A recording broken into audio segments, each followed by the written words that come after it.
What today is about is discussing an issue that is rampant throughout America. It is a very serious issue, obviously, in this community, and it is an issue that we simply, as a nation, in Congress, in the media, do not talk about, and that is the issue of poverty and the toll that poverty is taking on the people of our country. Now, poverty is something that is bad no matter where it is in the world. But what is strange about what goes on in America is that we are the wealthiest country in the history of the world.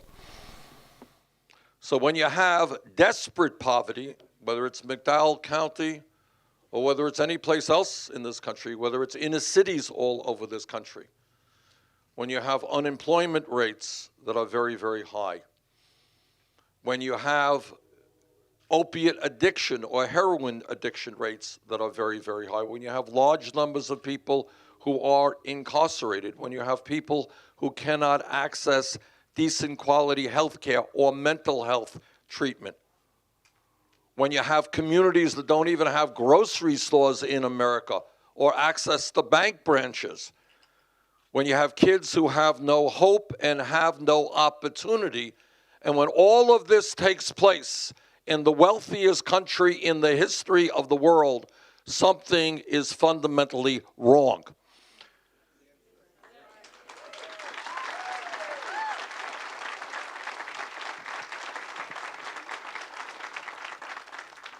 Just the United Nations report came out recently, documenting how poorly we do with regard to our children. In America, we have the highest rate of childhood poverty of almost any major country on earth. About 22% of our kids nationally live in poverty, but obviously in low-income communities, the number is much higher than that. We have families all over this country who have bright kids who have the capability of getting a higher education, but they simply don't have the funds to do that. So what we want to do today is two things, I think, basically. It's an informal hearing, informal discussion. One, we want to talk about the problems so that I and the American people can understand what's going on.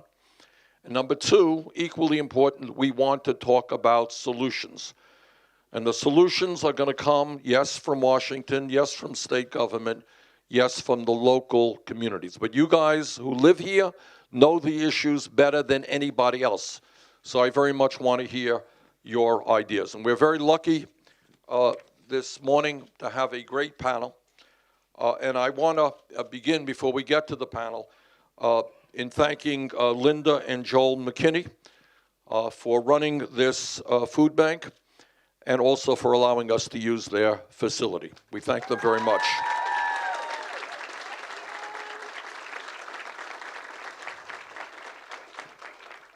I met Sabrina Schrader, what was it, a couple of years ago, Sabrina? Three? When Sabrina was kind enough to come to Washington, we held a hearing which was called, and I want to get into this issue today, it was called Poverty as a Death Sentence. You remember that? And what it was about, and I'm going to talk about this a little bit more later. You know, when people say poverty, they say, well, you know, it's too bad. If you're poor, you can't buy a big flat screen TV. You can't go out to a fancy restaurant. Too bad you're poor. But everybody here knows that's not really what poverty is about. What poverty is about is dealing with the stress of whether or not your family is going to make it every single week. And I don't know if Sabrina remembers, but I remember there was a doctor there, really very good doctor. And he talked about the physiology of poverty. People know what I mean by that? Physiology of poverty is the stress that your body deals with every day.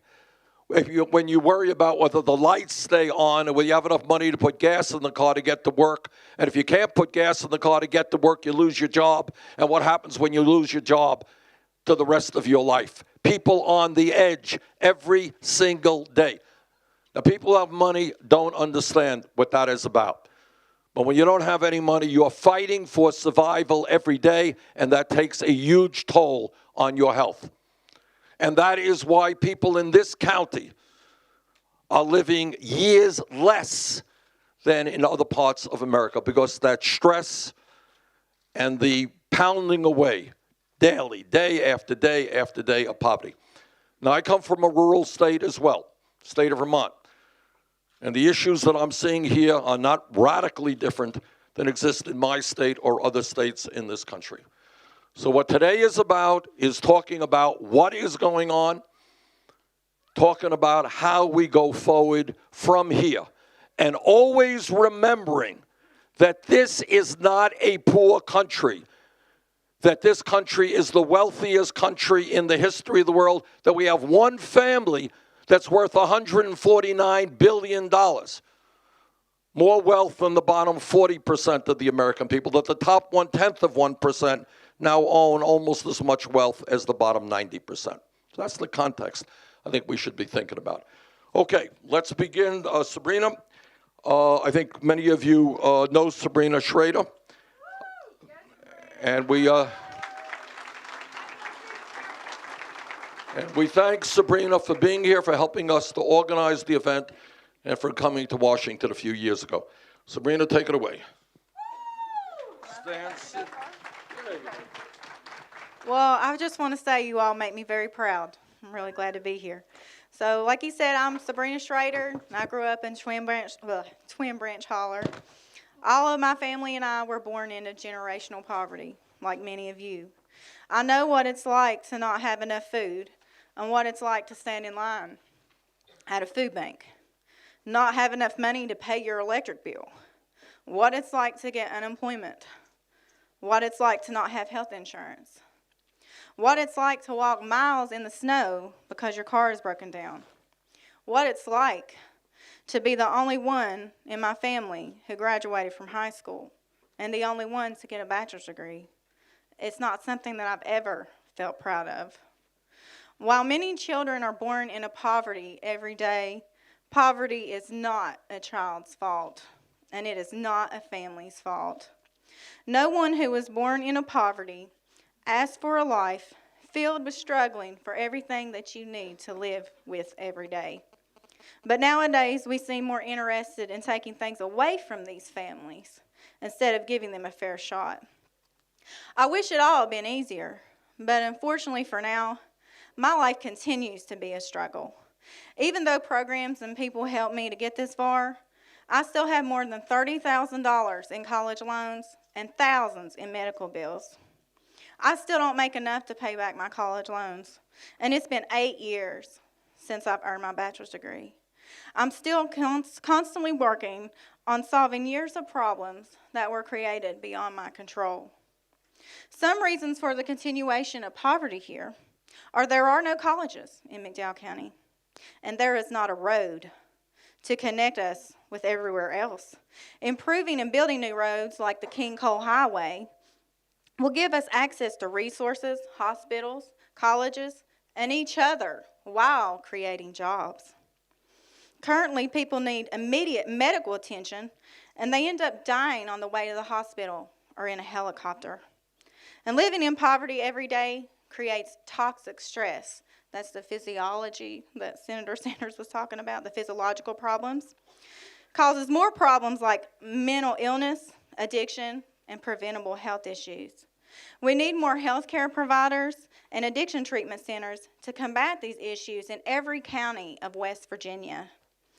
Some people say poverty is a death sentence, and I have seen many die before their time.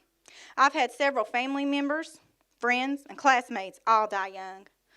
Car accidents are common, cancer, and serious medical complications.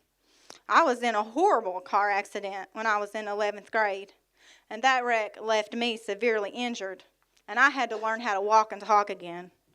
When I was in college, I got meningitis and was given a death sentence once again. Thankfully, I recovered, and I was able to go back to school. For far too long, political and governmental systems have caused and prolonged oppression, and it is time for that to stop. And instead, We need to create prosperity here. We must invest in each other and in ways that will help us thrive instead of dying trying to survive. Poverty is a problem that can be solved, yet it continues and it's giving our family and friends an early death sentence. My experience of going to Washington, D.C. to share my story led me to realize that I, and all of you, can be political leaders too. Now I'm running for a House of Delegates seat. We can solve problems if we work together in a compassionate way. I'm doing everything within my power to change what's happening in southern West Virginia. I continue to do nonprofit type work, travel around the state and surrounding states, go to conferences, workshops, meetings, learning how to apply for grants and network with other people.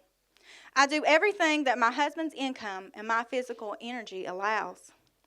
God has blessed me to make it through obstacles, many obstacles, and every day I am stronger, but I need help. We all do. I'm really pleased that this event has been organized today by Senator Bernie Sanders so that we can come together for a community conversation about rural poverty. Now I would like to welcome and introduce Bernie Sanders.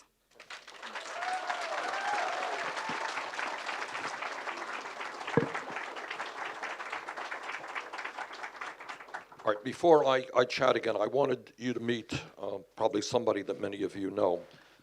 Clearly, in rural America, we need to do the best that we can to educate our young people. And I want to thank Tanya Spinella, who is a teacher in the Welch Elementary School. Tanya, thanks very much for being here. Thank you.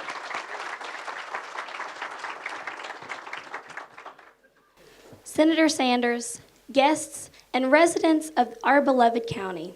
First of all, I want to stop and say I am very hoarse, so bear with me.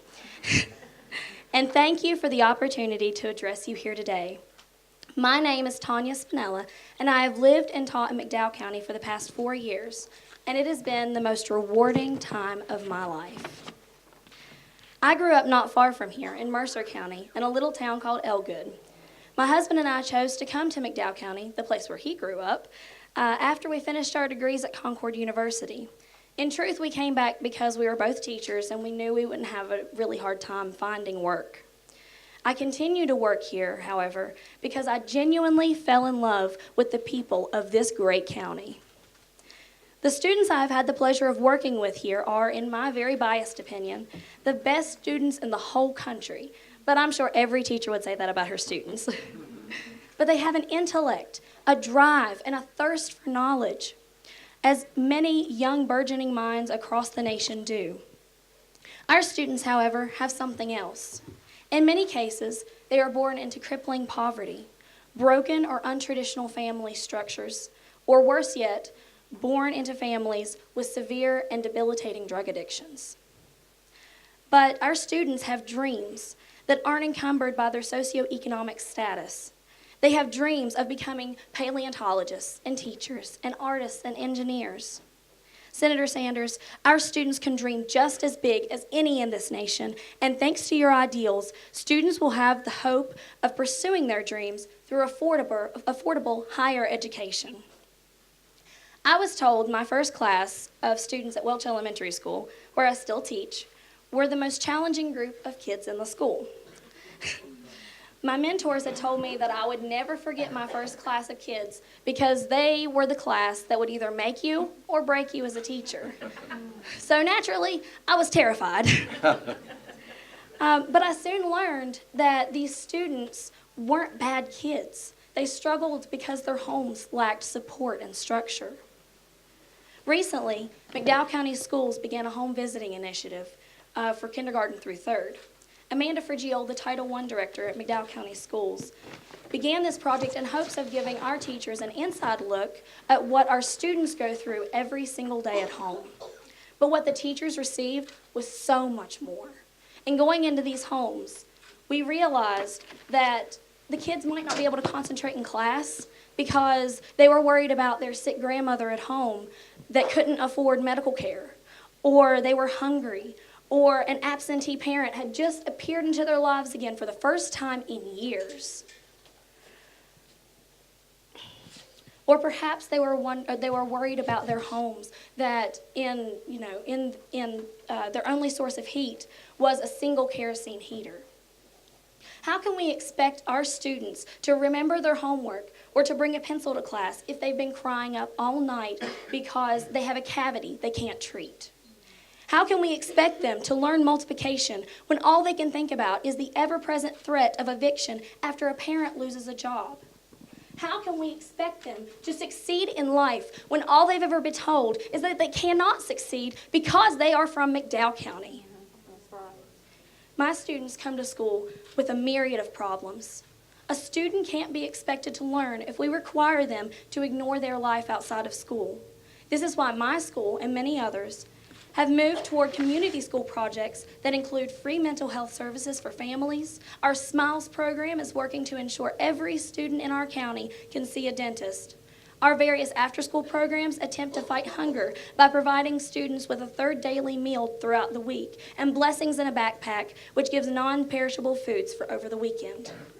These are real problems with real families in our county. This means they require real answers. We can no longer rely on empty promises and outdated solutions.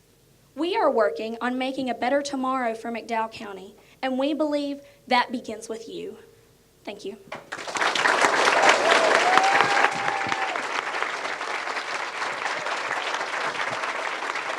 Tanya, thanks very much. Now I'd like to introduce Sam Pensonk. Do I pronounce that right? Okay, who is a local attorney who's been involved on workers' rights issues and anti-poverty efforts. Sam. Thank you, Senator Sanders. I'm also a native West Virginian and first came to work and visit in McDowell County back in 2004, so it's getting to be a little while, but have worked around southern West Virginia. I still have came to work over in Mullins, just over the mountain here, as a through one of the great anti-poverty programs that we have in this country, the Avista program, and worked long about 10 years ago now over there. I've worked on workers' rights, anti-poverty, economic diversification, and empowerment initiatives throughout southern West Virginia now, as well as working in various policy-making capacities for West Virginians.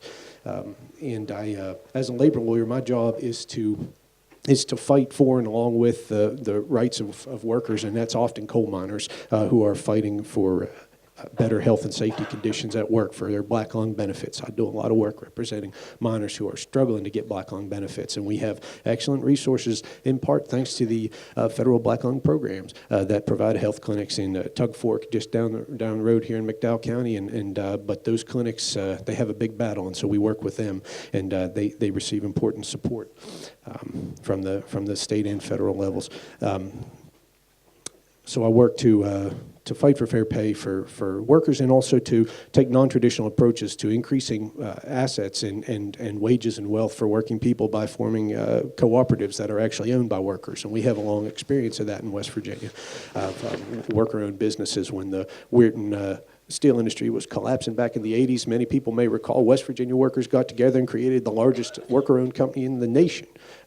To take control of that steel mill and keep it open for a long time. And it was a struggle, and they were fighting global trade, but they did it. And that was what we do in West Virginia, is we get together and we win battles like that. And so that's my work. I was asked to speak a little bit about what I see as the systemic sources of poverty. And I work as a labor lawyer and as a systems thinker, and so this is all very familiar to West Virginians. So for the benefit of those who may not be from here, we have long-term challenges that are structural challenges in our economy, structural forces keeping poverty in place. We've had population loss. McDowell County knows better than many, but all throughout the southern coal fields, we've lost a lot of population as our industries have contracted. It's known and it's reported from during the 80s. This county led among all the coal-producing counties of Central Appalachia. McDowell County lost 42% of its population, more than any other of the coal-producing counties back in the 80s, and that's been a long-term challenge. Population loss. Second long-term challenge we have had in West Virginia is is underutilization of our land. A lot of our land is owned by big corporations that don't make best use of that land all the time. They let it set fallow, and people know that. It's just a difficult situation to do something about. But, in the county where I work a lot, just over the hill here, Wyoming County, and it's similar here in McDowell, when you take surface and mineral rights together, the county is almost entirely owned, almost completely owned by resource extraction companies. And that makes it hard to push for innovative land use that helps working people, that helps local people. Thirdly, we've had a long-term challenge of private and public debt. West Virginia was created with a 50-year obligation to pay off the infrastructure debt of Virginia back in the 1800s. We didn't pay that debt off until the New Deal, and our government's been struggling to keep up ever since. Our workers' compensation system, which deals with has dealt for a long time with the back pain and the other pain and injuries that our workers have suffered. Our workers' compensation system was insolvent in our legislature, and we have excellent legislators, and I see that there are several of them here today. And they fought very hard to try to make up for our public inability to pay for these costly injuries that people have faced on the job. But that's been a structural challenge for our state. So we've struggled with population loss. We struggle with access to land. We struggle with debt at the household level too, as well as the public level. And we've struggled with the decline and the depletion of our resource, and there's a lot of talk about that. But for 20 years, we've understood that a lot of the coal that we have in Central Appalachia would be mined out and basically gone by right about this time. The U.S. Bureau of Mines reported back in the early 1990s that after detailed surveys of the geological reserves and estimates about economic productivity over the coming decades, the forecast at that time, back in the 90s, was that our coal reserves would bottom out right about 2015 in counties like Boone and Pike County, Kentucky, and others around our southern West Virginia counties. Very carefully studied, and lo and behold, that's happening now, and it's a big challenge. So to be effective at eliminating poverty and building wealth for working families, we've got to accomplish the broader structural change that I think we're talking about here today. I think that Senator Sanders is talking about broader structural change to address these difficult structural problems that keep poverty in place. I hope that we can hear from the audience. This is a wealth of knowledge in this room. I know many people have taught me most everything I know about the world. I've learned from many of you and from coal miners and other folks and leaders, community leaders around Wyoming, McDowell. And so I hope we can hear from you about how we can take advantage as communities of these structural reforms that Senator Sanders is talking about to eat away at the root causes of poverty. I just named four areas. First, Senator Sanders has brought attention. A lot of people in this room are engaged into growing our regional food systems. That improves our access to land, improves the utilization of land. It's one of our structural challenges. The USDA has a role to play. The Appalachian Regional Commission has a very important role to play in improving access to land in our areas, and a lot of us are partnering with them. Secondly, as to food systems, a particular challenge that we need to lift up in West Virginia. It's not a challenge necessarily right here in McDowell and Wyoming now, but we have a lot of poultry farmers in our state who struggle with unfair, unjust, and unreasonable pricing practices. And there's talk to grow the poultry industry and grow in the agriculture industry. We need to be mindful. The Grain Inspection, Packers, and Stockyards Administration at the federal level prosecutes unfair pricing practices. If we're going to grow the ag industry in West Virginia, it needs to be beneficial for working people, not dirt poor poultry farmers. That's not what we need to create. So first, your campaign is lifting up growth of regional food systems. That's critical. Secondly, building wealth for workers is not just about creating jobs that can be horribly low wage-paying jobs, low benefits. You've spoken about, and a lot of folks here are beginning to work on the issue I mentioned earlier of non-traditional business structures, worker ownership, cooperative ownership. We have a federal rural utilities service at the USDA that is supposed to help create rural utilities, cooperatively and community-owned utilities to better serve our needs without driving our electric bills way through the roof. And that's something I know in my practice as a public interest lawyer, we deal all the time with people who can't pay their utility bills, and state and federal government can partner better on those issues. I would say additionally, democratizing or improving access to capital by growing the nonprofit lending sector and community credit unions, taking back power from the From the banks and the bigger lending institutions that don't serve our communities well, the Federal Community Development Financial Institutions Fund has an important role to play in that. So those are some areas where I think we can look for reform. Great. Thank Sam, you. thank you very much.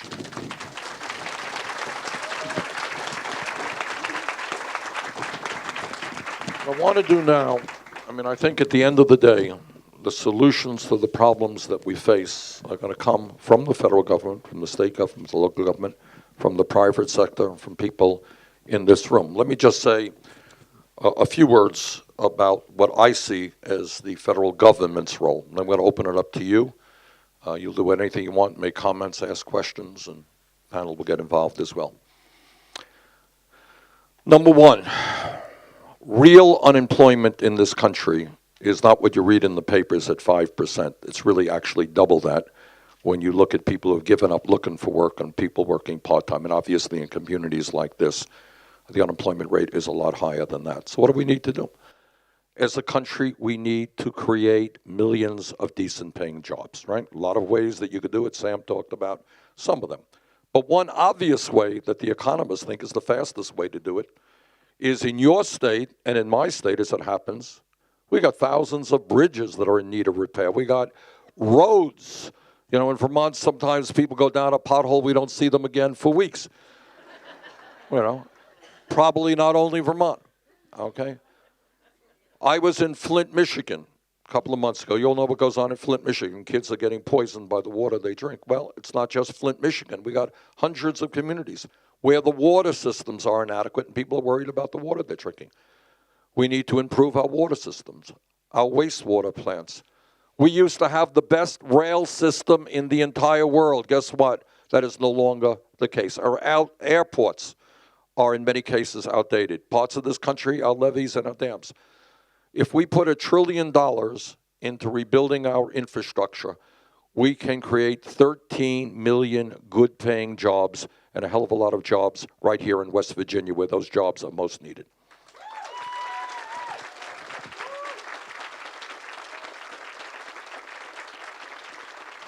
And when you rebuild our infrastructure, we make our country safer, more productive, more efficient. All right, that's number one, creating jobs. Number two, we got millions and millions of people in this country who are working for wages that are absolutely inadequate. So you work 40 or 50 hours a week, and in some cases you're going to be worse off than when you began the week. All right, so let's be clear. The federal minimum wage of $7.25 an hour is a starvation wage. All right, people can't live on it. I believe we got to raise the minimum wage to a living wage so that if you work 40 hours a week, you know what? You're living with a modicum of security and dignity. What does that mean? About $15 an hour. 3, we got a problem in this country that has gone on for a long time based on old-fashioned sexism, in that women today make about 79 cents on the dollar compared to men. Well, I think we got to end that. We need pay equity for women. They deserve 100 cents on the dollar compared to men.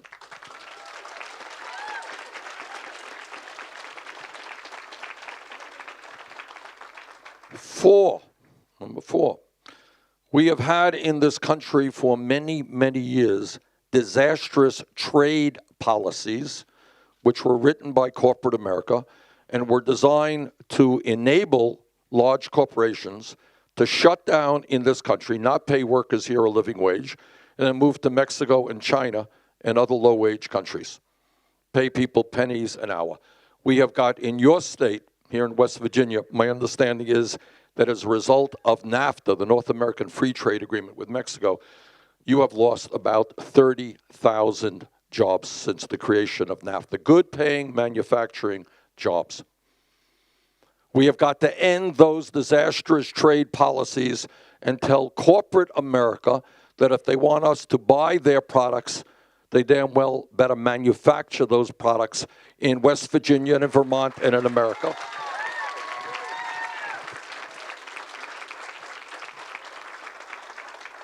In those communities like McDowell County and many others who are transitioning away from coal. These communities need help. It is not the coal miners' fault in terms of what's happening in this world. And we've got legislation that would put $41 billion into helping those miners and other workers in the fossil fuel industry and rebuild those communities that have been hurt by the loss of fossil fuel jobs. 5, what we have got to do is recognize what every other country on earth, major country, industrialized country, is doing. How many countries are there, major industrialized countries in the world, that do not guarantee health care to all people? Anyone know? You got it. There is one country. Jane and I, Jane, stand up. That's my wife, Jane. All right. We live in Burlington, Vermont. We live 50 miles away from the Canadian border. It ain't a big deal. Everybody in Canada, the children, the elderly, the rich, the poor, everybody has health care as a right. They've had it for decades. They spend substantially less per person on health care than we do. I had to take some people from Vermont over the Canadian border 20 or so years ago in order to buy prescription drugs, because the cost of prescription drugs in Canada are far lower than they are in the United States, where we pay by far the highest prices in the world, while the drug companies make excessive profits. So I believe, and I want you all to think what it would mean, not just the McDowell County, but this whole country, if we had health care as a right for all people. All right?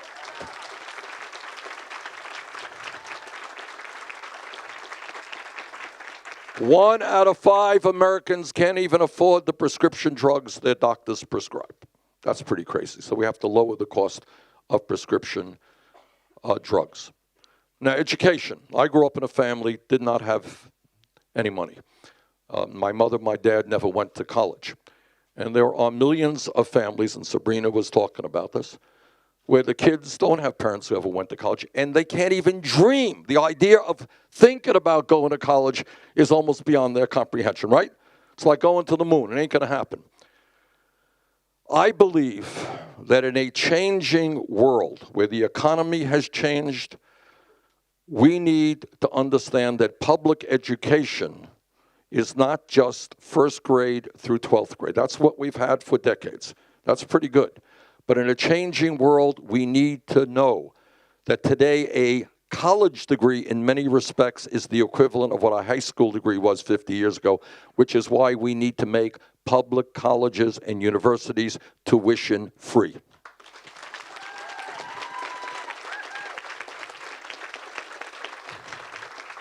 And I don't want anybody to think that this is a radical idea. It's not some big radical idea. It exists in Germany, exists in Scandinavia, and other countries around the world. It makes sense for the future of our country that we invest in our young people. Sabrina mentioned, what, you're $30,000 in debt from student debt? All right, here is a young woman who is $30,000 in debt. There are millions, literally millions, 3-4 million people who are in debt. Talk to people who are $100,000 in debt. Doctor in Burlington, Vermont, $300,000 in debt. What was her crime that she committed? Did you go to Las Vegas and lose money? No, you went out and you got an education, right, which improved your life. Good for your community. All right, she should not be being punished for getting an education. She should be rewarded for getting an education.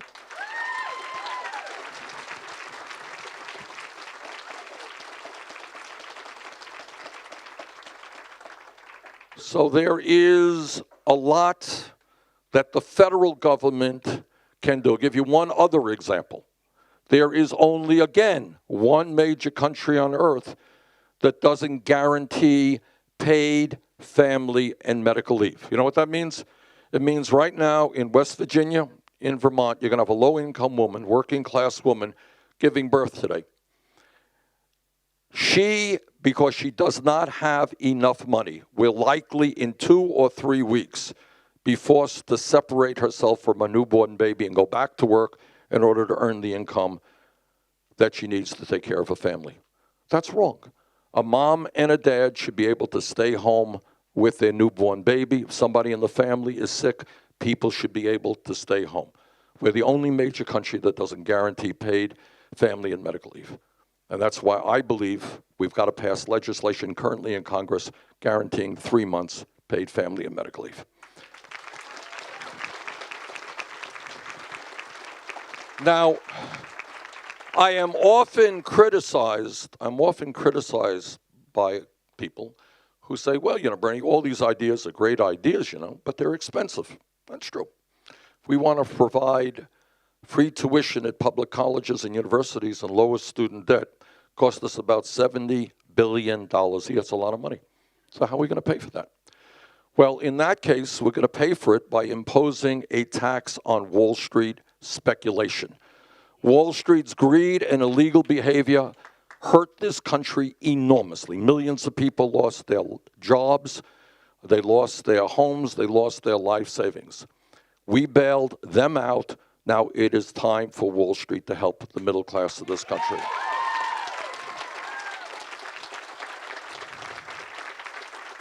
And the last point that I want to make gets back to the first point. If we were in Haiti right now, if we were in some poor, impoverished third world country, what we would say is, wouldn't it be great if we had a strong educational system and all of our kids can go to college, or a great healthcare system where we had a wonderful clinic down the road here with good doctors and nurses and low-cost prescription drugs? Wouldn't it be great? But in the poor countries, they say, we're poor, we can't afford it. Major point that I want to make to everybody here. We are not a poor country. We are the richest country on earth. And the problem is the policies that take place in Washington every single day are policies designed to help wealthy campaign contributors. All right, people who go to dinners for $350,000 a couple. Anybody here been to dinner lately? For $350,000 a couple making a campaign contribution? All right, anybody here put $1 million into a super PAC lately? All right, that's another world. But that's the world of Wall Street and big money interests who make huge campaign contributions and then hold the people they give those contributions to accountable to work for them. So now you have the insane proposition right now in Washington today, where you got many folks, mostly Republicans, who want to give hundreds of billions of dollars in tax breaks to billionaires, the wealthiest people in this country. And at the same time, they want to cut Social Security, Medicare, Medicaid, and federal aid to education. All right? So I think what we need to do, let me get a little bit political here, but I want to stay on the issues of McDowell County. The solution is that millions of people are going to have to get involved in the political process. They're going to have to stand up and fight back. They're going to have to demand a government that represents all of us and not just the 1%.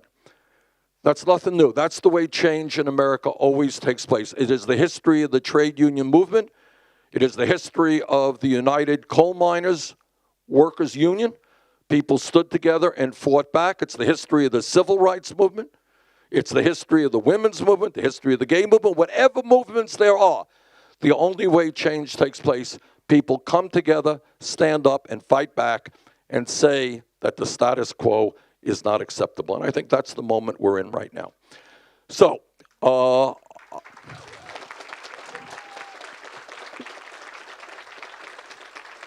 I just want to thank all of you for being here, and I want to open it up to questions and comments. And if you got really, really hard questions, direct them to the people behind me. But I'll try to do what I want. Okay, please just be loud, stand up, be loud. Oh, we got some mics. Okay, you don't have to be. There's one mic. We got two mics? Okay, all right. Who's ready to break the ice and be the first? We got a young man right here. Just stand up and give us your name. You can hold the mic yourself. Yeah. My name's Jackson Beria. Thank you, Bernie. I'm from Mercer County, the county over. I appreciate you visiting our state, campaigning in our state. I saw you in Huntington a few weeks ago, and I was wondering how you see yourself maybe in a future presidential spot, how you see yourself helping West Virginia, and how you see yourself bringing industry to West Virginia. Good. All right, I think The first thing we need to do is we are going to target federal resources and federal contracts to those communities that need it the most. And my strong guess is that McDowell County is one of those counties that need it the most. All right? So when we talk about national priorities, it is not to make the rich richer. It is to eliminate poverty and provide decent paying jobs for those people who need it. Now, I can't sit there alone and say this is what McDowell County needs. You know those issues. That's what I want to talk today. And Sam raised a few ideas in terms of agriculture, et cetera, about where we can go. But that is the first promise, changing our national priorities. For example, in my view, we should not be spending trillions of dollars on a war like the war in Iraq that we never should have gotten into.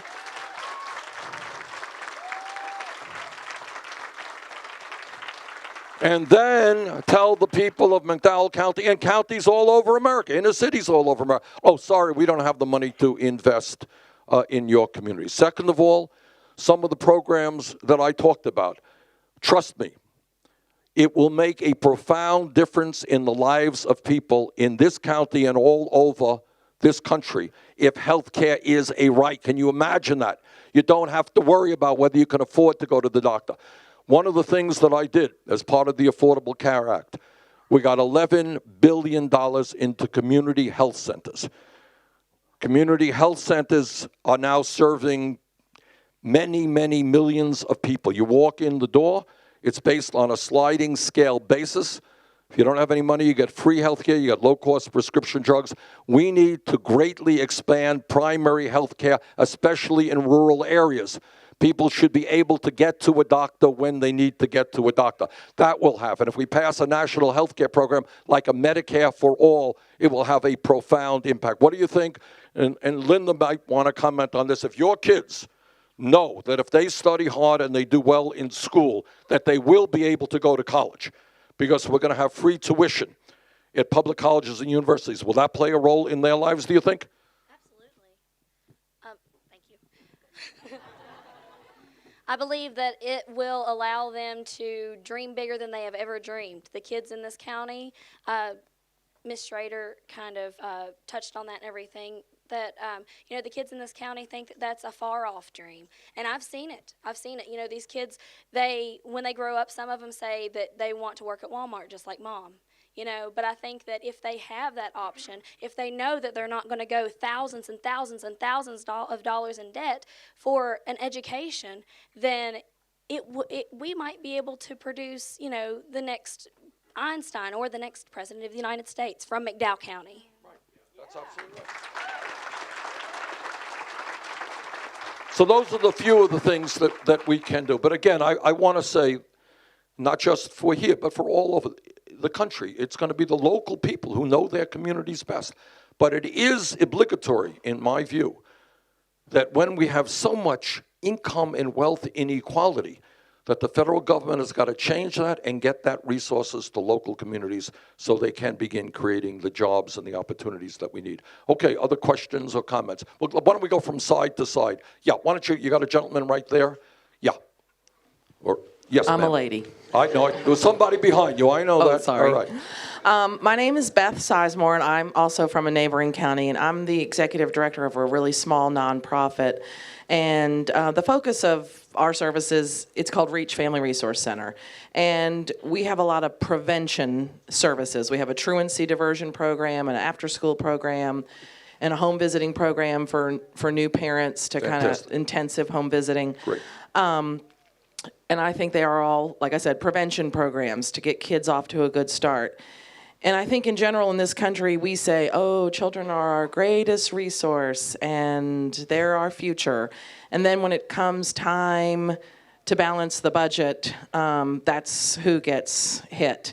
And so I guess I'm just listening to the things that people have said today. I know that we have a lot of struggles with our infrastructure and creating jobs, but I would argue that serving kids and getting them off to a good start is really the solution to a lot of that stuff. That if our kids hit the ground running when they hit school and they can read at grade level, then we're going to prevent substance abuse and delinquency and crime and everything that our country is plagued with now. So my question is, if you had to prioritize children and children's services, where would they be? Beth, thank you very much for your question and your comments.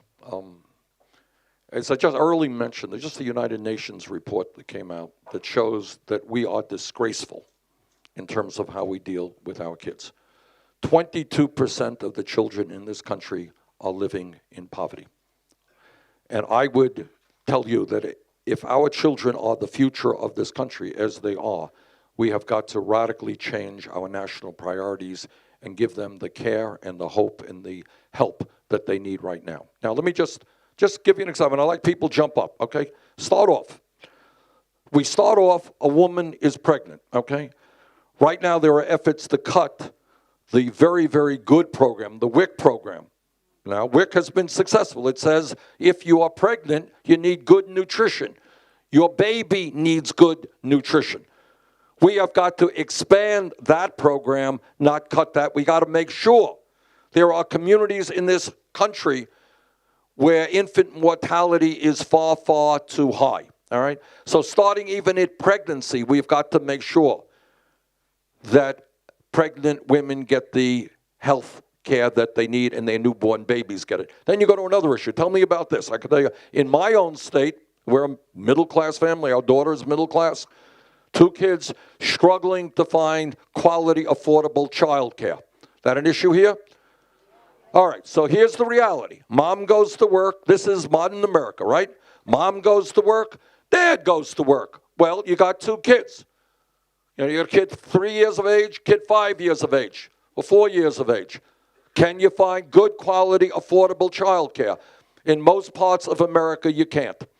And if you find a good quality of child care, it can cost you, depending on where you live, $20,000 a year or more. Well, how do you afford $20,000 a year for child care when you're making $25,000 or $30,000 a year? That's pretty crazy. So to answer your question, and you're absolutely right, in terms of investing in prevention rather than investing in the aftermath when we don't have good prevention, what do? All right, so kids go to school already 2 years behind when they walk into the 1st grade. Does that make any sense? It doesn't. We can create millions of good-paying jobs having well-trained, adequately paid, respected child care providers, right? Now, you do that. We put money into public schools. We take pride in teachers like Linda. All right, I know West Virginia is a big basketball state and a football. Pardon me? Tanya, I'm sorry. Oh, I'm sorry. Yo, Linda, I'm sorry. Well, we still take pride in Tanya, all right. But these are the heroines and the heroes of America. All right, I suspect, I could be wrong, you're probably not making a whole lot of money on that job, right? No, not very much. Okay, all right. But we need to tell our young people that teaching is a noble and important profession. And we provide the kinds of funding at the federal, state, and local level. That's investing in the future. I talked about making public colleges and universities tuition-free. Here is another example. I don't want somebody, and I know this is a problem, and I'd like people to talk to this problem. Nationally, we have more people in jail than any other country on earth. You all know that? The richest country in the history of the world, but somehow or another, we have more people in jail, 2.2 million people a year. You know what we spend locking up fellow Americans? $80 billion a year at the local, state, and federal level, locking up 2.2 million Americans. That gets exactly to Beth's point. So you got a kid who goes to the 1st grade 2 years behind. As Tanya was saying, these are kids who may come from homes where it's cold in the wintertime. They may not have enough food. They're going to struggle with education. And then what happens when they're in the 10th grade? They're going to drop out of school, right? Well, you know what? You drop out of school, your future is not all that great. So maybe you start dealing drugs. Then you get yourself in trouble.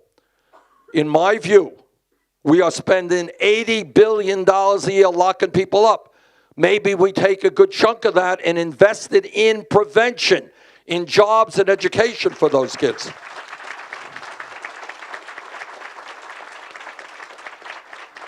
So I think you hit the nail right on the head.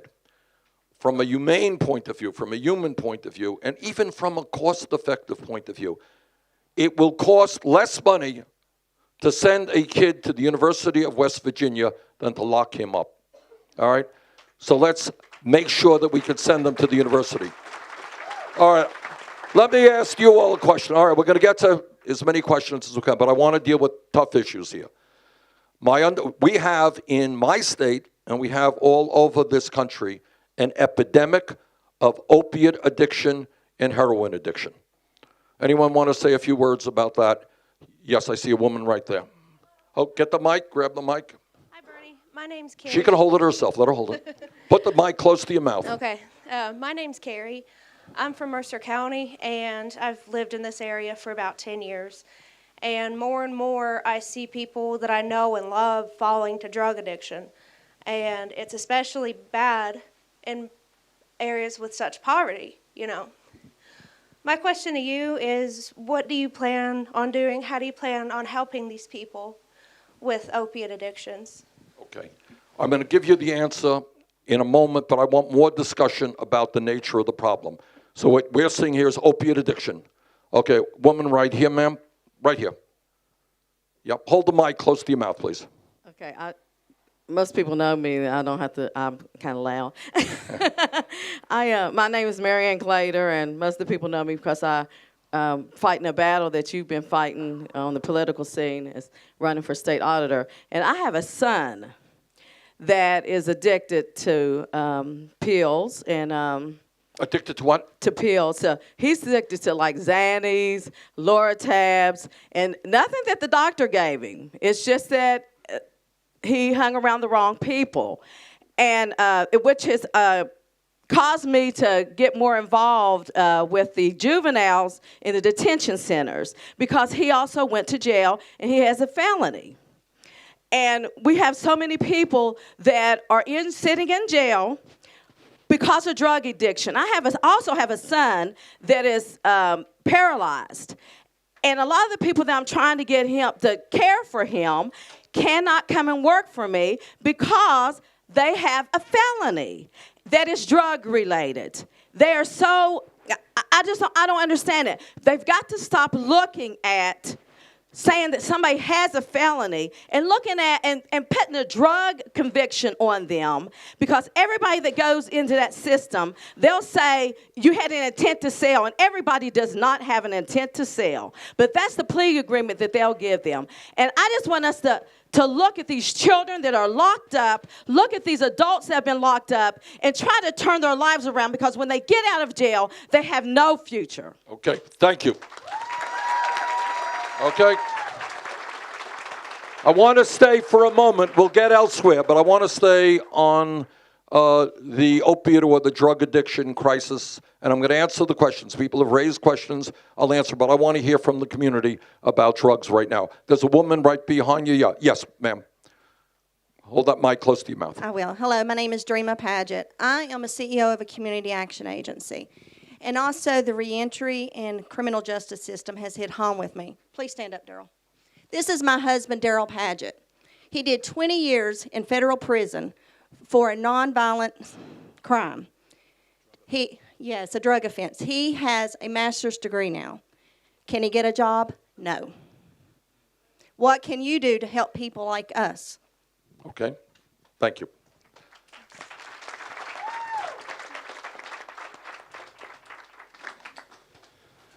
Good day, Senators. My name is Rocky C. I'm from War, West Virginia, which is just right across the mountain right here in McDowell County.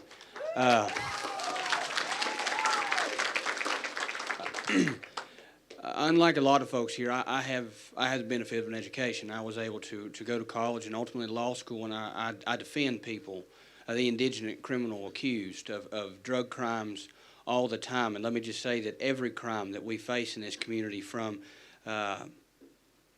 domestic violence to larceny of any kind to pretty much everything that we deal with is in some variety shaped by the drug problem here. How severe is the drug problem in your judgment?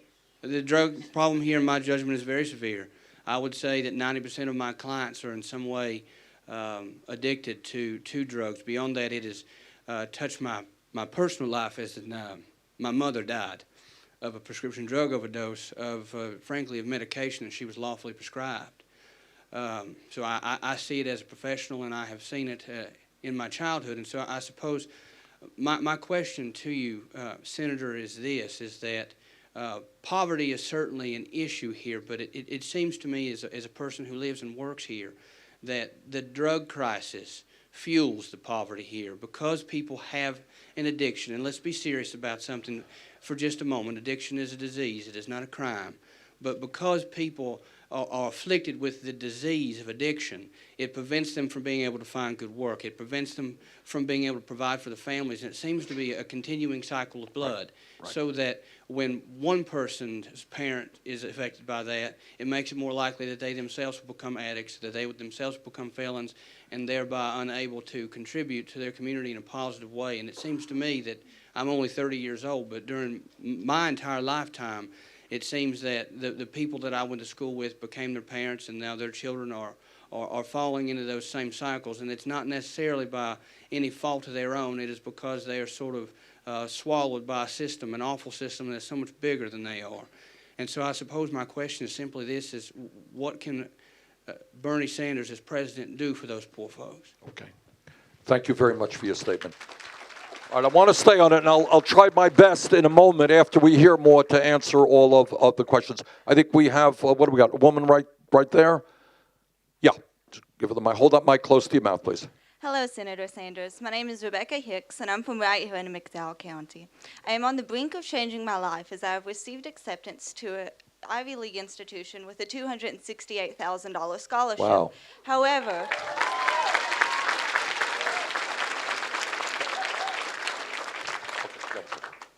there are several hindrances we have not acknowledged yet. There is more to receiving a higher education than merely covering the cost for it, and you have proposed that we improve our Medicare system. But I cannot be satisfied with that answer because it is the pharmaceutical company that is facilitating the aggressive behavior that is promoting addiction in our community. How can I leave behind my family when I never know whether addiction will overcome and I will have a family to come back to at all? So I guess I ask, how do you propose we break the cycle here aside from healthcare, because it is the healthcare system that is promoting the addiction behavior? Okay. All right, that's Rebecca. Rebecca, is that your name? Okay. All right, Rebecca raises an interesting issue. I mean, all of these questions and comments are right on. I mean, you're raising, I think, the right issues, and I think what we can all conclude is everything is related to everything else.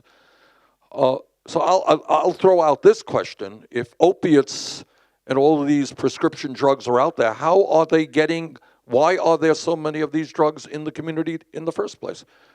All right, I understand if I injure my back, I want some medicine, that's fine to take care of my needs, but how come, is that a problem that just a lot of these pills are floating all over this community? Okay, who wants to speak to that issue, ma'am? Let's get this woman a mic right here.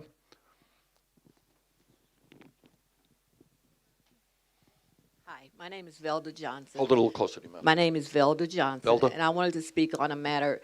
I was injured in a car accident back in 2004. I went to a doctor for 13 years. For 13 years, he prescribed me prescription pain medication. If I had an addictive personality, I would be addicted today. He never tested my blood to see the levels. I mean, I would just go in, he'd say, how you doing? He'd write me a prescription, I would leave. Doctors are part of the problem. Yep. Okay. They're prescribing the pills, and then people are selling them on the street. I have a son that's... all right, so doctors are prescribing it, and then people are selling those drugs out on the street. Yes, they're not taking them, they're selling them. Right. Okay. What do you do? How would you hold the doctors accountable for prescribing those? Well, we know we have a family circumstance. I won't go into details, but a family member of ours, same exact circumstance. She was in pain. She got addicted to the medicine her doctor over-prescribed to her, and her life was radically changed for the worse. All right, that's another issue. All right, we've got a lot of these drugs. Doctors are over-prescribing, and the pharmaceutical industry, the people who create these drugs, seem not to understand the consequence of what they are producing. All right. Let's stay on the drugs for a minute, and we'll get off to other areas. Somebody maybe tell me, and I've heard, I'm sorry, the attorney here, and I apologize. What's your name again? Rocky. All right, made the point that in most of the cases that he handles as a defense attorney, if I understand it, various types of crime, people have to steal in order to feed their habit. Is that essentially what we're talking about? Yes, Senator, it is. Okay, so where you have, just give you, I was in Philadelphia, I was in Baltimore, Maryland in just a couple of weeks ago. I am told that in Baltimore, Maryland, which has a very high crime rate, which has a horrendous murder rate, that almost 10% of the population of that city is addicted to heroin. So in other words, what you're talking about, everything is related to everybody else. You're not going to get a handle on the crime problem unless you get a handle on the drug problem. All right? You're not going to get a handle on the drug problem, I think, unless we deal with some economic issues and we deal with the despair and the hopelessness that a lot of people are feeling. You know, so parents and teachers got a shot at it if we can say to kids, look, you got an educational opportunity, there are great jobs out there, there's a great life out there for you if you do A, B, and C and stay in school, but when you don't have that hope and that opportunity, then I think drugs and an immediate fix at a high becomes a more appealing alternative. All right, let's stay on drugs for a few more minutes and then we'll get to other subjects. Yes, ma'am, right here. Stand up. You've got a mic coming to you. Just turn around and face the folks. I hate talking on the mic. Anyways, I was embarrassed to talk at first because I am Sabrina Schrader's sister. So it's really embarrassing because I'm not involved in things she is. I actually was pretty smart as a teenager. We both went to different high schools. We both was involved in Upward Bound program and a bunch of other programs. I made good grades. I was involved in sports. Well, I got on drugs not by a doctor. It was by kids that we were hanging around, and they wasn't getting it by doctors either. There's a lot of people, you know, that are drug dealers that brings it out of state. They go pick it up and bring it out, you know. And you just try it. You don't know what it's going to do to you. There was drugs that I tried, and it scared me. Then there was drugs that I liked, and I kept doing it. I never knew nothing about addiction. I didn't know that you could get addicted. I ended up getting married to a drug dealer. It ruined my life. Sorry. I had 2 children. We got in some trouble. He caught charges, and I took the rap for it. Well, I went to prison for 2 years because I wouldn't tell on him. Well, I smartened up while I was there. I got my GED because I quit my senior year to be with him. I did get my GED. I did take a lot of classes. I got a lot of certifications. I went to school to be a veterinarian, and I was smart enough to do it. I am a felon. It was an attempt to commit a felony, but it's still a felony. I have a couple tickets on me. I've changed my life around. I've been sober for years. I've been doing good. And I could be like other people who's on drugs and say, you know what, screw it. I can't get my kids back. I can't get a job. I can't get my license back to get a car. Why don't I just keep doing drugs? And, you know, there was times when I was sitting in jail that I thought that I would just come out and give up. But I didn't. I had a couple people in my life, my boyfriend and my sister. She talked to me the whole time that I was in jail when we never even had a relationship. I went and spoke with the cop about dropping the ticket. I even brought her with me. But I guess where I'm a felon, and he said, I know her, you know, since I'm known, he wouldn't drop the ticket. We went back and asked him. He said he would call. Nobody's ever called. I can't get a job and I don't have the money to pay the tickets to even start out in life, to try to go to college to be a nurse, to see if a judge will sponge my record. So what is it about, how do you get second chances to trying to turn your life around? And it is hard not to turn back to everybody putting things in your face. I stay to myself. I have no friends whatsoever, because I'm scared I'm going to fall back into that world. If I had a job, or if I had things that I could do, places you could go, it would be a lot easier. Thank you.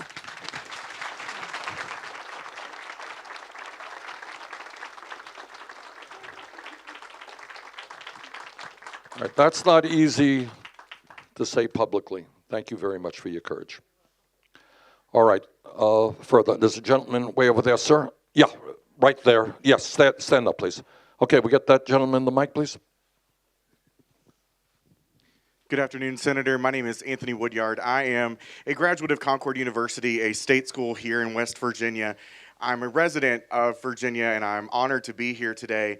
I am an adjunct professor of pharmacy technician studies and worked for more than half a decade as a pharmacy technician while working on my undergraduate degree. And I guess one of my first questions is, where do prescription drugs come from? They come from a licensed prescriber who is licensed by that state board of medicine or nursing, if it's a nurse practitioner. In my years of experience working in the pharmacy world, I find that there is a disconnect between the pharmacy, the prescriber, and the patient, and there's such a laxness about the prescribers that we have, not just our mid-level prescribers who the physician assistants and the nurse practitioners in this state and others, but it's the doctors as well, who should have the forethought and the knowledge of knowing that what they're prescribing in these copious amounts is not going into the body of one human being who, and many times, is seen once or twice yearly, and they're prescribed these controlled substances. And an angry patient comes into the pharmacy and says, "Where's my prescription?" And I have no idea. The doctor didn't call it in. My mind reader's not working today. I don't know where it is. Well, call the doctor. It's your job. So I, in due diligence, do my job. I call that doctor. I check on that prescription. Well, we'll just send it in because it's easier. And these are words that I hear so many times over the last half decade. It's easier. I don't want easy from our practitioners. We need more stringent policies and laws on our state boards of medicine and pharmacy to ensure that our practitioners are being more conscientious and more cautious in their prescribing to keep these drugs, these prescription drugs that are used as currency, off the streets. That's where we need to start, Senator. Okay, I agree. Okay, other questions, comments? Yes, ma'am. Well, my name is Erica, and I work at the local library, and I see the drug problems, but it's kind of a catch-22. You can't make enough money to make it, and then you think, what can I do to make extra money? Well, the only thing around here is to sell drugs. And then if you can't do that, then why not just give up and start doing them? If you can't make a living and you struggle every day, and like you said before, the stress is, it's unbearable. Living in poverty, and we don't have anything else. So either you turn to drugs or you fight through. We have nothing else. Thank you.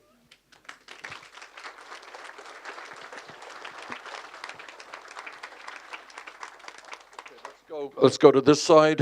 You got a gentleman, yeah, right there standing near the boxes. Yeah, my name is Joe. Hold that mic close. Yeah. My name is Joe McClung. I'm from Rich Creek, Virginia, and retired off the railroad. And I'd like to remind you that your husband of your competitor tried to raid railroad retirement in 1993 and cut my pension in half. But what I want to talk about is jobs. And this concerns you. when people get the grant, let's say a water line project. This happened in West Virginia, I think Clarksburg, and they wanted money to build a new water system, and so they applied. Had some grant money come along. They applied for it, and they got an estimate from the government of some outrageous price. The city asked, "Where are you going to spend all this money?" And the first thing was in there was, well, you got to build a building for the federal people. Then you got to put bids out where contractors from California could come in and bring all their workers in and build this thing. And the city said, look here, we don't want another building we got to pay light bill on. Right. And we want to employ people here who are out of a job and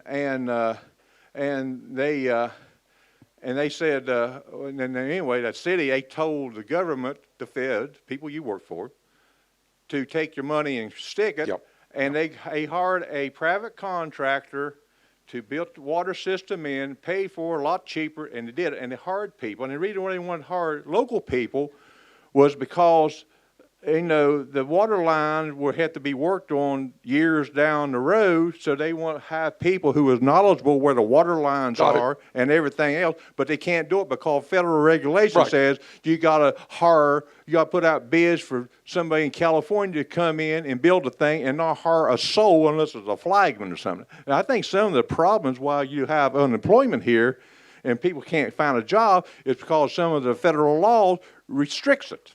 Well, Joe, I thank you, and I agree with you. I'll give you an example in my own state, in a very rural, low-income part of my state, exactly the same thing. They wanted to build, I think it was a bridge or some sidewalks, and by the time this little town went through all the bureaucracy, they said to the feds, thank you very much, keep the money, we'll invest locally, because it was so complicated and so much more. You know, it was like building the George Washington Bridge, you know, for a small project.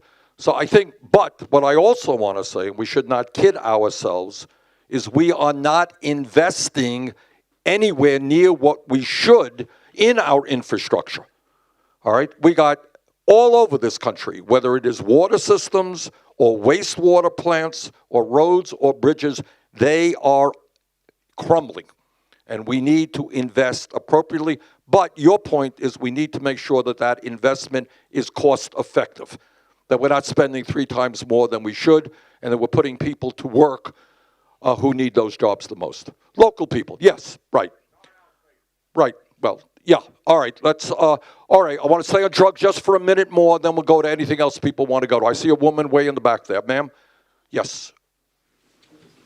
Good afternoon, Senator Sanders. My name is Jo Davis. I'm a midwife, and I serve all of southern West Virginia. I work in the homes with families, and I have some numbers that you may or may not be familiar with.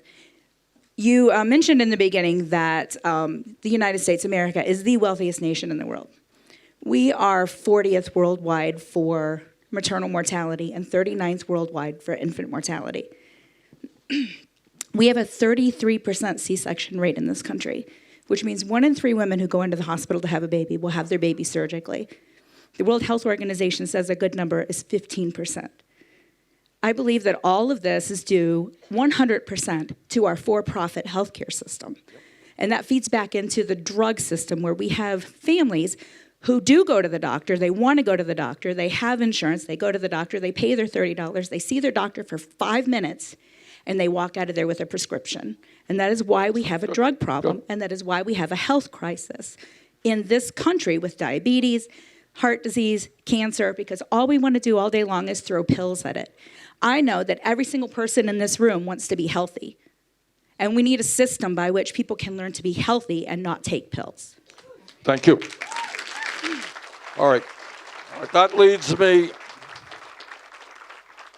me to another issue, and that is an issue that, you know, I've worked on very, very hard, is, all right, I live in McDowell County, I get sick, do I have access to decent health care? Who wants to talk about that for a moment? Yes, sir. Can we get a mic up here for this gentleman? Okay, here it's coming.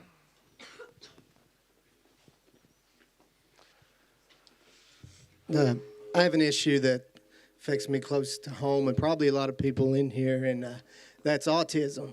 And I worked for 10 years in the coal fields and until I got hurt. And while I was working, I couldn't receive the treatments for autism. A session of therapy would cost $100, and I made decent money, but I didn't make that kind of money. And I'm hoping that with the single-payer health care that we will be able to involve autism into Absolutely. that. And that I have to drive my kid to school for a special needs class. He's high-functioning, but I have to drive him 20 miles to another school that has a special teacher for him.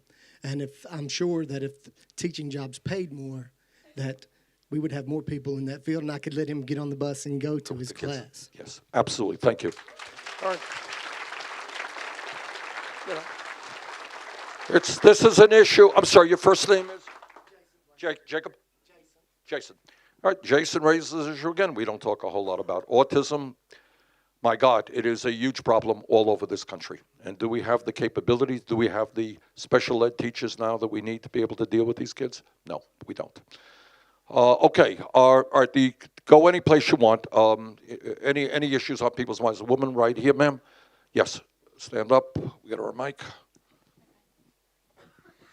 My name is Tiffany Jones. Welcome, Senator Sanders. Sorry, your first name is? Tiffany Jones. Tiffany. Yes.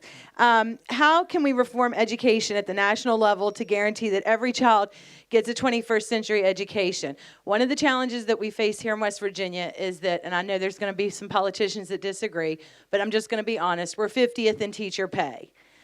We average in our principal and our superintendent salaries, which are decent to more than decent pay, to come up with our teacher average. So it looks inflated, but our classroom teachers are actually making probably less money than anyone else across the country. What is a starting teacher? If I want to start teaching in West Virginia, what do I make? $32,000. $32,000. Okay, and I've been at it for almost 20 years and don't even make 50.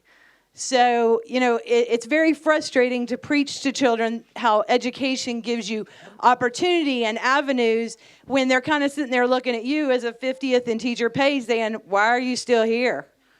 Look, you know, again, I don't want to be too political this morning, but, you know, what our campaign is called is a political revolution. And part of that revolution, I mean, it's a broad... What it means is we say to the young people all over this country, we need great teachers out there. We need motivated teachers. We need teachers who love kids, who are going to dedicate their lives to the kids. That is a profession that should be respected, okay? And that is, we need the best trained, best educated. We want the brightest. I don't want to say, well, I can make a whole lot of money going on Wall Street or doing this or doing that. Oh, but teaching, you know, that's just for, you know, people didn't do well in school. That's nonsense. She is doing the most important work in America, and she deserves to have the recognition and the respect and the remuneration that teachers deserve. So this is a revolution. Now, I know this is big football country and basketball country. We all love the basketball players and the football players. You know what? Her work is more important than that. All right? And we got to change that attitude. And I'll tell you where it becomes... You know, this is not just rhetoric, all right? We used to have, as a nation, the best educated workforce in the world. We used to have a higher percentage of people graduating college than other nations. That is no longer the case for a lot of reasons. And it's no great secret that all over this country we have public schools that are failing, pay is inadequate, and we're not bringing people into the schools where we need them the most. Her job is a hard job, you know, dealing with kids who are struggling, and she has to get up every morning and do her best. Not an easy job. So what the revolution, in a sense, means changing our national consciousness and saying, you know what, educating our kids is not only the right thing to do. If we are going to succeed economically in a changing economy, where technology is changing every day, these kids need a great education. They don't get a great education unless we have great teachers. And if we don't do that, we continue to give tax breaks to billionaires and send jobs to China and to Mexico, I worry very much about the future of this economy for our kids. Okay, yeah. I just wanted to add to that because I don't think a lot of people know this. The teachers, or anybody who works in McDowell County gets paid less. Does any teacher, raise your hand if you're a teacher. Are any of y'all making $32,000 or more? No. Okay, I know because I've been a social worker and I've worked for all kinds of organizations. And you know, I've just recently gotten hired to be a substitute teacher. I'm not gonna. I mean, I might, if I worked every day, I might make $20,000. So it's not feasible. I mean, even with the how many social workers do we have in here? Okay, any of y'all making $32,000 or more? Okay, I didn't think so. So I just wanted to point that out. And in McDowell County, people make a lot less than the starting positions in Mercer County, and it's the same positions, and they're requiring us to get like master's degrees for a $20,000 job and have 5 years of experience. I mean, like with the way these hiring practices are set up, I mean, you can't even apply for a job because if you don't fit the qualifications, you're not eligible. So that's another issue. All right, let me just reiterate, you know, in a sense, it's a broad answer to almost every issue that has come up. And that is the need to change our national priorities. The need to say it is more important for the kids in my city, in Burlington, Vermont, or here in McDowell County to get a good education than it is to give tax breaks to billionaires. That's all. Now, the billionaires may not be happy. The billionaires may not be happy with that answer. But the truth is, we do not survive economically as a country if they get it all, and they are getting it all. 58% of all new income in America today, 58% is going to the top 1%. Okay, and then you got teachers here making $25,000 a year, right? Okay, if that. Okay, let's take some more. All right, okay, whoops. All right, you know, this is exactly the kind of meetings that I love, but my wife tells me that we got a lot of other places to go to today, and I can't be late. I was late getting here, and I'll be late going there. All right, let me just say this. I apologize. I really wish. Well, I love you too.